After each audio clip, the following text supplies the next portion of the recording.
You've probably noticed that for each service you input for the client, the system requires units and unit value.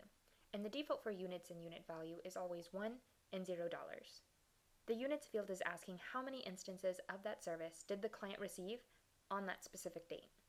The unit value is asking something different. It's asking how much does one instance of that service cost.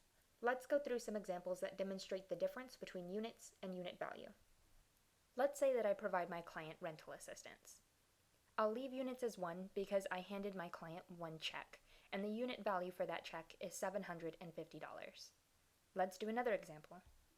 My client received 2 meals on February 19th, lunch and dinner. So for units, I'll input 2, and both of those meals cost $7 for a total of $14. Let's look at an example that's going to be a little bit more complex. Let's say my client went through a counseling session. I can input this session in a couple of different ways. For units, I can put 1 since the client went through one session, and the value for that session was $30. I can also change the units of measure to hours, and this also changes how I'll input the units and unit value. I can input 3 in the units field to show that the client was in the counseling session for a total of 3 hours, and each hour of that session costs $10.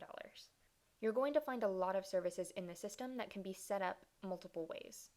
What's important is that you as a user with your agency pick a consistent method and stick with that when it comes to inputting units and unit value.